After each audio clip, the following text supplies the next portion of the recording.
The X-Men film franchise, spanning nearly 2 decades, has become a rollercoaster of cinematic highs and lows. Among its polarizing entries are X-Men First Class, released in 2011, and X-Men Days of Future Past, released in 2014. Often celebrated for reinvigorating the series with a fresh cast and ambitious storylines, however, despite their acclaim, these films, when examined closely, reveal themselves to be a mixed bag. While there's certainly something to admire, especially in the stellar performances of James McAvoy, Michael Fassbender, and the nostalgic return of Hugh Jackman as Wolverine, the majority of this duology is at best mediocre. X-Men First Class had the potential to redefine the X-Men franchise with a fresh take on the origins of the mutant team and the backdrop of the 1960s Cold War. The film introduced audiences to younger versions of iconic characters. McAvoy and Fassbender's performances were a major highlight, bringing depth and complexity to Charles Xavier and Eric Lenscher. The chemistry, full of tensions and ideological conflict, was the emotional core of the film, elevating it above standard superhero fare of the 2010s. However, beyond these performances, the film struggles to maintain its momentum, with the story, while intriguing in concept, falls flat in execution. The pacing is uneven and the narrative is burdened by a plethora of characters who are given little development or relevance. The film's tone is also inconsistent, swinging between campy 1960s stylings and serious dramatic moments without fully committing to either. This disjointed approach leaves the film feeling less like a cohesive story and more like a collection of scenes that don't quite mesh together. X-Men Days of Future Past is often heralded as one of the best entries in the franchise, blending the casts of the original X-Men trilogy with those of First Class. The idea of merging two timelines was a bold move, and Hugh Jackman's return as Wolverine was a welcome sight, serving as the bridge between the past and future. The film's action sequences are thrilling, and there are moments of genuine emotional weight, particularly in the interactions between the older and younger versions of Professor X. But despite these strengths, Days of Future Past suffers from many of the same issues as its predecessor. The plot, while initially engaging, becomes increasingly convoluted as the film progresses. The time travel mechanics are never fully explained, leading to a number of confusing plot holes and inconsistencies. Moreover, the film's heavily reliance on fan service, while definitely entertaining at times, often feels like a crutch, distracting from the story rather than enhancing it. The film's climax, meant to be a triumphant resolution, instead feels rushed and unsatisfying, leaving many of the characters' arcs unresolved.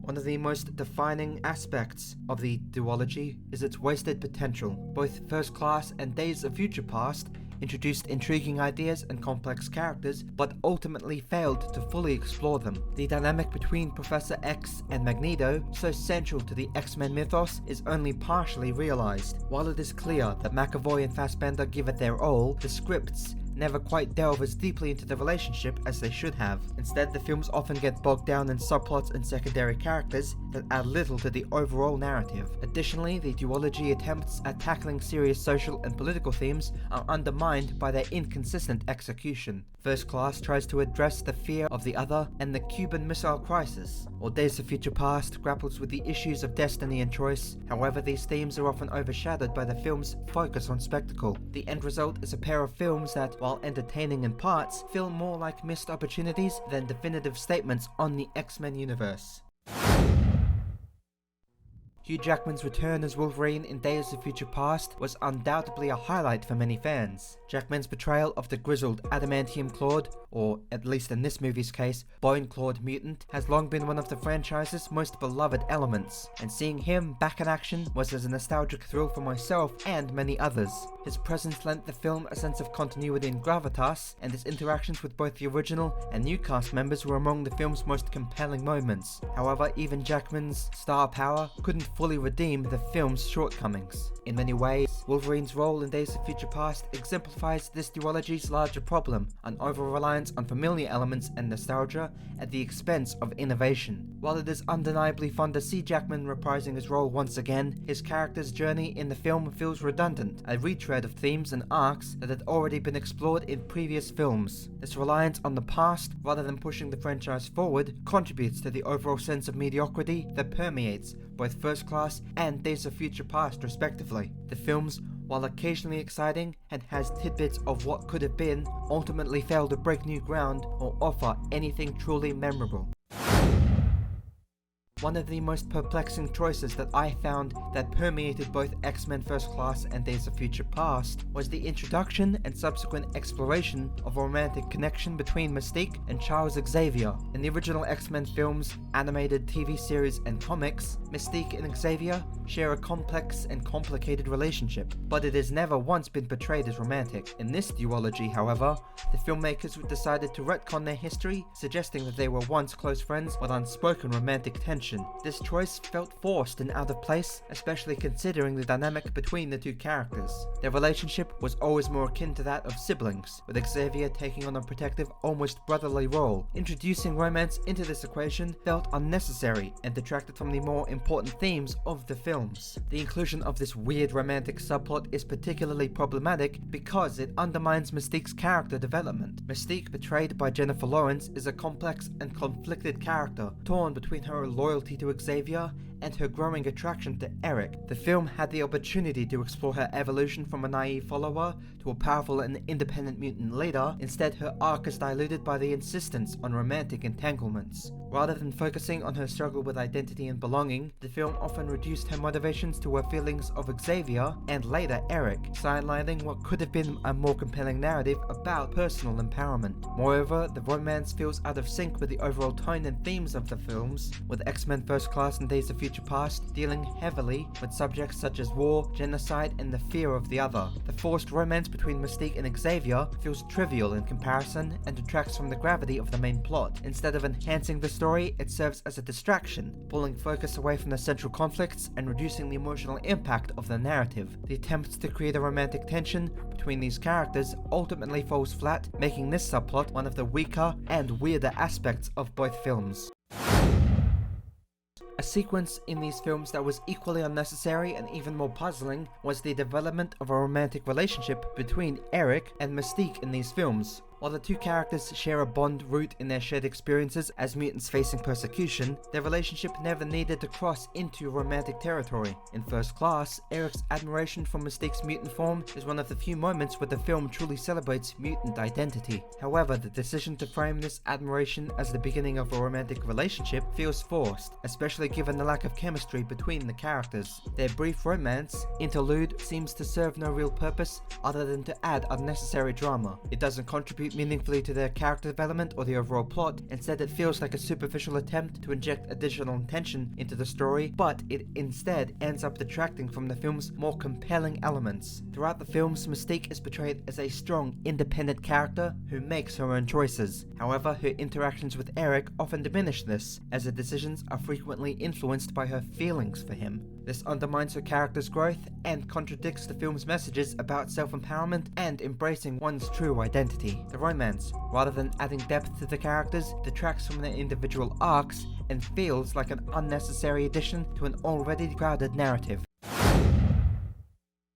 Another major issue that plagues both First Class and Days of Future Past is their inconsistent tone and direction. While both films attempt to blend elements of action, drama, and even humor, the end result is a tonal mishmash that often feels disjointed. X-Men First Class, for example, swings between the campy aesthetics of the 1960s spy genre and serious weighty themes like genocide and the trauma of World War II. Days of Future Past faces similar issues, but on a larger scale. The film's attempts to balance the dark, dystopian future with the more optimistic tone of the past, but instead comes across as often feeling jarring. The future sequences are grim and bleak, filled with death and destruction, while the past sequences, despite dealing with significant historical events, are imbued with a sense of hope and possibility. The film's shifts between these two tones are abrupt and often disrupt the narrative flow, making it difficult for audiences to fully stay engaged. These results in a rushed narrative come across as failing to give many of the characters that we have seen in these two films the development they truly deserve. The inconsistency in tone and direction in both films ultimately prevents them from reaching their full potential, leaving them feeling like missed opportunities rather than definitive entries in the X-Men franchise. One of the main selling points of both X-Men First Class and Days of Future Past was the ensemble cast, featuring a mix of ensemble actors and newcomers to the franchise.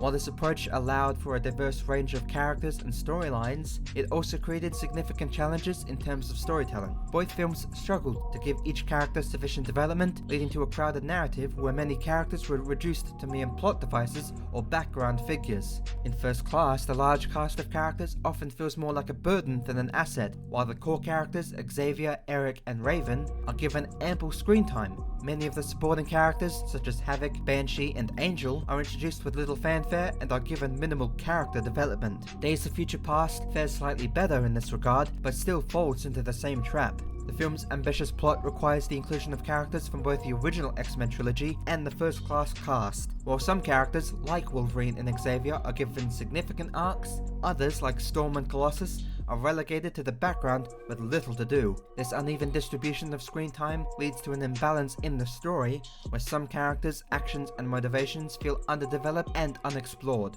The ensemble cast, rather than enhancing the narrative, ends up diluting it, making it difficult for the films to deliver a satisfying and cohesive story.